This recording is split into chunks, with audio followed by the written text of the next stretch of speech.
Hi friends, welcome to my channel. ఈరోజు మనం మాట్లాడే ఈ వీడియోలో మనం తెలుసుకునేది శబరిమలై అనే పేరు ఎందుకు వచ్చింది, ఏ విధంగా వచ్చింది అనేసి చెప్దాము అనేసి ఈ వీడియో తీస్తున్నాను.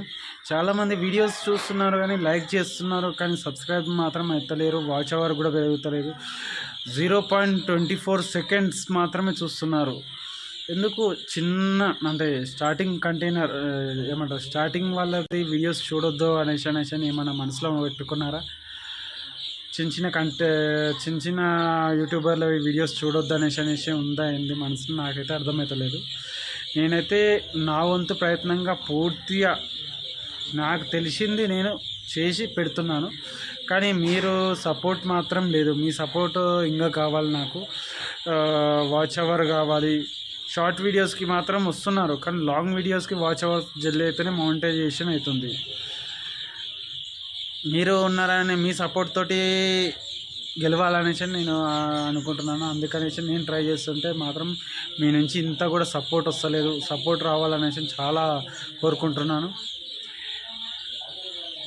నిన్న పెట్టిన వీడియోకి కూడా హనుమంతునికి గద పేరు ఏంది తెలుసా మీకు అనేసి చిన్న పెట్టాను. అది దానికి ఇంతవరకు వ్యూస్ అయితే చెప్తే నాకైతే నా వంతు ప్రయత్నం అయితే నేను చేశాను. ఇంకా దేవుని ఇష్టం, ప్లస్ చూసే వాళ్ళ మీ ఇష్టం. ఎందుకంటే ఇప్పటి వరకు 134 వ్యూస్ మాత్రం వచ్చాయి.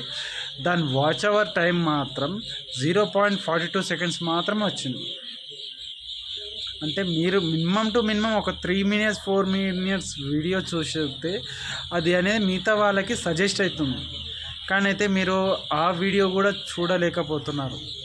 అంటే ఈ విధంగా మాట్లాడుతున్నందుకు క్షమించండి. ఎందుకంటే నా అభిప్రాయం మాత్రం చెప్తున్నాను. ఎందుకంటే పెద్ద పెద్ద క్రియేటర్స్ వాళ్ళవి మాత్రమే మొత్తం వీడియోలు చూస్తారు ఏమో, కానీ మాలాంటి చిన్న క్రియేటర్స్ వాళ్ళ వీడియోస్ కూడా చూడండి అనేసి మిమ్మల్ని రిక్వెస్ట్ చేస్తున్నాను అంతే.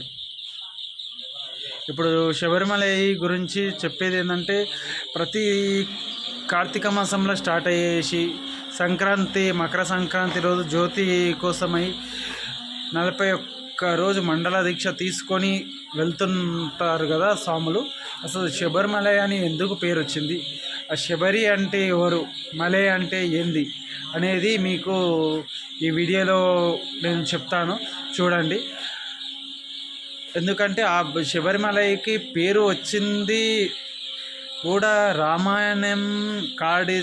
రామాయణంలో ఒక చిన్న కథ ఉంది శబరిమలైది. దానికి సంబంధించిన ఆ శబరిమలై అనే దానికి దీనికి రామాయణానికి కొంచెం లింక్ ఉంది. ఆ లింక్ ఏంది అనేది మీకు ఈ వీడియోలో తెలుస్తుంది, చూడండి. Please like and share and subscribe. ఇది చూడండి శబరిమలై హిల్స్. దూరం నుంచి చూసినప్పుడు అయ్యప్ప స్వామి వేసిన బాణం ఎక్కడైతే పడుతుందో అక్కడ టెంపుల్ కట్టమని తన తండ్రికి చెప్పిన మాటతో అయ్యప్ప స్వామి తండ్రి అక్కడ టెంపుల్ కట్టాడు. ఇది హిల్స్ చూడండి. శబరిమలై అంటే ఏంది అనేది చెప్పేది అంటే, ఇది ఎక్కడి నుంచి స్టార్ట్ అయిందంటే, అయ్యప్ప స్వామి తల్లికి తలనొప్పి రావడంతో అయ్యప్ప స్వామి పులిపాల కోసం వెళ్ళి పులినే తెచ్చి పాలు పితికి ఇంకా తన అమ్మకు ఇచ్చారు. అయ్యప్ప స్వామి ఇచ్చిన ఆ క్షణం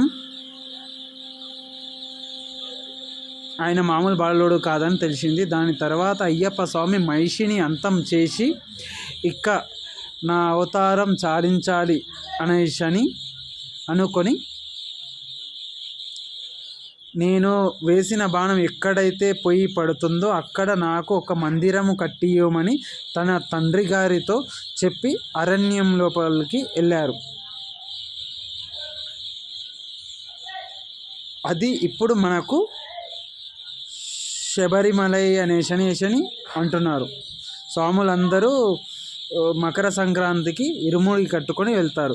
అసలు శబరిమలై అంటే రామాయణం కథ ప్రకారంగా రామునికి ఎంగిలి పండ్లు తినపెట్టిన శబరికి ఒక ఆశీర్వాదం ఇచ్చాడు రాముడు.